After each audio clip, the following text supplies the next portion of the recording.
Welcome back to my channel. आज मैं आलुर परोटा और बुटर घुगनी बनाम। प्रथमते मैं आटा ललो, तार पिছত अकमान निमख और अकमान सामान्य चेनी दिलो। इतना अलग तेल दिलो, तेल दी भालके सानी ललो। इतना अलग गरम पानी दी आटाटो भालदरे माखी लम। इतना चाওক माखा हो गल। आलुकेटा बयल कर बाकली एৰাই লৈছিলোঁ। এতিয়া নিমখেৰে অলপ ভালদৰে মাখি লওঁ।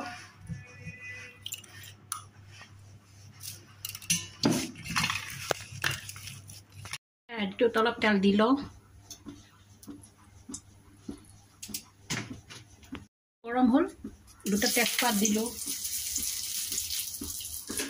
অলপ আদা দিলোঁ,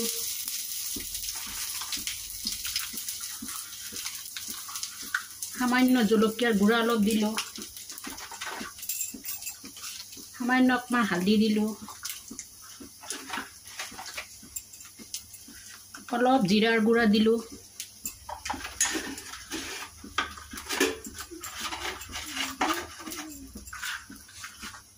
অলপ ধনিয়াৰ গুড়া দিলোঁ। তাৰপিছত অলপ লাৰি মই মাখি থোৱা আলুকেইটা ইয়াতে দিওঁ। দি কেনে অলপ ভাজি লওঁ। আলু পিটিকাটো হৈ চব ভজা হৈ গ'ল ধুনীয়াকৈ। তেজপাতটো দিছিলোঁ কাৰণ অলপ গোন্ধটোৰ কাৰণে। এতিয়া তেজপাতটো উঠাই থৈ দিলোঁ। এতিয়া নমাই ল'ম।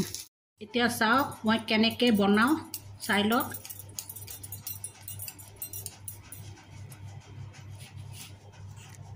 চাওক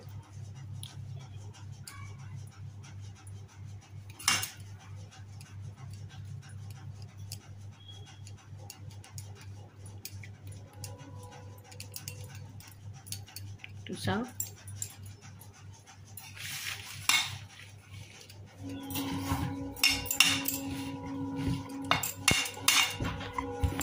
এতিয়া গোটেইকেইটা বেলাৰ পিছত আপোনালোকক দেখাম। চাওক তেলটো দিলোঁ, গৰম হৈ গ'ল। এতিয়া মই এটা এটাকৈ ভাজি লওঁ। ভজাৰ পিছত আপোনালোকক দেখাম। হৈ গ'ল। এতিয়া চাওক মই ঘুগনি বনাওঁ। প্ৰথমতে কেৰাহীটোত তেল দিলোঁ,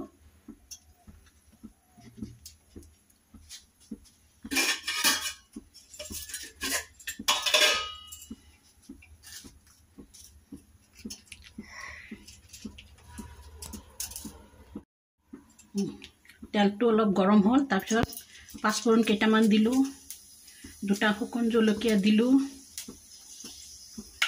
এইটো অলপ লাৰি চাৰি ভালো ভাজি লওঁ।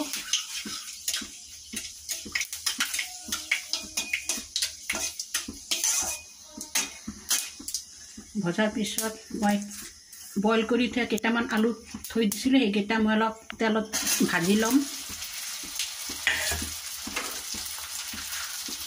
অলপ হালধি দিলোঁ,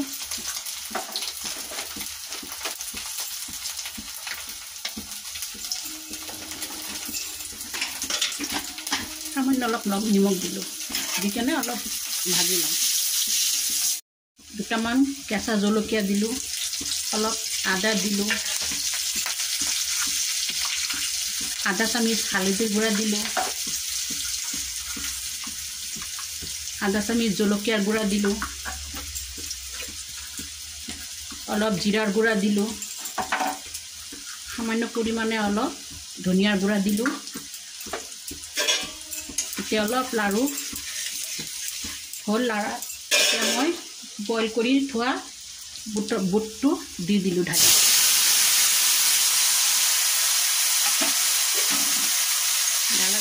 লাৰু তেজপাতটো এতিয়া দি দিলোঁ। এতিয়া অলপ লাৰি চাৰি লওঁ। এতিয়া লাৰা চাৰা হৈ গ'ল। এতিয়া সামান্য অকণমান পানী দিলোঁ, বেছি পানী নিদিওঁ, অলপ দিম। মই নিমখ দিছিলোঁ, এতিয়া বেছি নিমখ নিদিওঁ, অলপ নিমখ দিলোঁ। মই আজি বৃহস্পতিবাৰ কাৰণে মই পিঁয়াজ নহৰু নিদিয়াকৈ বনালোঁ। আপোনালোকে যদি পিঁয়াজ নহৰু দি বনাই খাব বিচাৰে তেনেহ'লে বনাব পাৰে। আৰু এইটো আধা ঘণ্টামান পিছত ঢাকোন দি থৈ দিম। ঢাকোন দিয়াৰ পিছত হৈ গ'লে তাৰপিছত নমাৰ সময়ত অলপ ঘিউ, অলপ গৰম মছলা দি নমাই ল'ম। এইটো চাওক মোৰ ঘুগনিটো হৈ গ'ল। মই নমাই দিলোঁ আৰু এই মোৰ পৰঠাও মই নমাই ল'লোঁ। ভিডিঅ'টো ভাল লাগিলে লাইক কৰিব, শ্বেয়াৰ কৰিব, ছাবস্ক্ৰাইব কৰিব আৰু বেল আইকনটো দবাই দিব আৰু কমেণ্ট বক্সত কমেণ্ট কৰি জনাব।